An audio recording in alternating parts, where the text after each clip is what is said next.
It might feel so far away now, but there was a time Halo ruled the world. If you're too young to remember, or heaven forbid, were not around at the time, it's hard to convey how true that was. Each entry shattered sales records. The midnight releases had crowds that rivaled the crowds for midnight premieres for the Star Wars prequels at the time. Halo 3 had a commercial that aired during the big game, and Finish the Fight was video gaming's unofficial rallying cry leading up to Halo 3. A movie felt inevitable, and they started making one, announcing it in 2005, but then things went dark for a long time and we stopped hearing anything about it. It ended up floundering, it all fell apart. Very likely one of the biggest Hollywood fumbles of the last 30 years. But dedicated fans, whose numbers slowly shrank as the years went by, held out hope for something, and they got little tastes of what a movie might have been like. It's not like there wasn't anything other than the games, with plenty of books and comics. But the White Whale was that elusive major motion picture. And it may still be elusive, but in 2022, deep in the business's you know what's way cooler than a movie, a streaming show phase, we got Halo Season 1, streaming exclusively on Paramount+. My wife absolutely loves it, knows all the lore, goes hard on the games at least once a year, all that. And she couldn't have been more hyped for the show. We caught it every week for however many weeks, and every time the credits rolled, I thought, I don't feel great about that. To be clear, there are some things that work really well in the show. Overall, I think the cast itself is really good. For the most part, what got me, as usual on this channel, was the narrative direction, problems on the page. Halo Season 1 feels like it started as a completely different project in somebody's head that they couldn't get made on their own and was retrofitted onto a more well-known property. I don't know if that's the case, but at the very least, and I hate to say it, the show's debut season leaves me feeling like the writing team either didn't really care for Halo, or it didn't have confidence that the property could stand on its own. The conflict between the UNSC and its fringe colonies, which was background lore in the games, is brought front and center here. In the games, the Super Soldier Spartan program was initially created to put down an insurrectionist movement. Once first contact was made with the Covenant, the Spartans were repurposed to fight the invasion. On its face, an insurrectionist plotline didn't have to be a bad thing. It could have thrown some dramatic complications into the mix, with the UNSC fighting a war with the Covenant while containing a rebel movement at home. But as it is now, the plotline with Madrigal, which is a hefty B-plot of the season, drags the show down. Kwan Ha's obsession with winning independence for her home planet does not make much sense in the larger context of an alien invasion. As shown in the very first episode, Madrigal would not stand a chance against the Covenant on their own. It's the UNSC that saves the day. An independent Madrigal would get wiped out in a week. It'd be like Scotland wanting to secede from the UK and do its own thing, while the Luftwaffe is shelling London. It's not the most pragmatic thing in the world. It stretches believability, and it's a central motivating factor for a character who dominates a lot of the show. Even leaving Kwan Ha aside, Master Chief and his fellow Spartans are handled kind of weird. They're portrayed like brainwashed, living terracotta warriors who have been purged of all emotion, and Chief's big struggle is breaking free of that and taking back his humanity. As far as I remember, that's not a thing in the games. He's just a stoic, few words kind of guy because he's a stoic, few words kind of guy, and all he cares about is getting the job done. Other Spartans are different. They're physically enhanced and have the best gear and training, but they're not unfeeling, emotionless puppets. I think this comes from the trope that the hero typically needs to break free of something. Whatever the case, it's not really necessary to the story of Halo. The fatal flaw in that writer's room, I think, was them overthinking the thing. The thing about prestige television is the fact that a lot of creatives get drawn into wanting to make the next great, sprawling, complicated epic. Something to rival Lost or Breaking Bad or Game of Thrones. Wanting to make a show with character revelations around every corner and endless unraveling mysteries. But Halo, as far as the mainline series goes, is pretty straightforward. Humans versus aliens versus scary aliens. There's deep lore to be had, but that's definitely extra. The series was most beloved when it was a war story. If I could boil down what I think the show should be, or should have been, it's this: Saving Private Ryan in space. It's not about complicated plot twists and odd lore. It just needs to keep it simple. It's about getting to know 3D characters being put through the ringer. Saving Private Ryan was really about one thing, and depending on who you ask, that was the best picture of the year. Halo Reach was very simple as well. It was about Noble Team holding off the Covenant invasion as long as they could, and each giving their lives in succession. It was about the tragedy of war. And that's all Halo needs to be too. It's a war property, it's a war game, and ultimately it should be a war show in the vein of Band of Brothers or The Pacific. Not something that champions war, but brings it home. I mentioned a little bit ago that my wife was the fan of Halo before I was, and she has some thoughts on the show as well. So let's take a moment to get her thoughts on it. First off, who is the show made for? Not for the fans, and that's all that really matters. The show should be for fans. They're the ones who are going out to seek it, especially on a platform like Paramount. So what makes Halo, and how did they mess that up? Well, number one would be John, or Master Chief.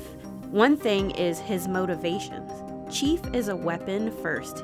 He gets the job done, and that's why he's the best. One important thing to keep in mind is that Chief wasn't made to fight the Covenant. He was made to fight against insurrectionists, other humans, and only after building a strong connection with Cortana does he really ever break the rules. John is not being forced to be Master Chief, but Master Chief in this series is going through an existential crisis, and his battles are more sorting his feelings and uncovering the truth about his past instead of doing what he does best, which is wiping the floor with the Covenant. The Master Chief we know is hardened not by some chip in him, but by his training in the Spartan program. He was ingrained in the program to be a weapon, and the John we know is proud to be what he is.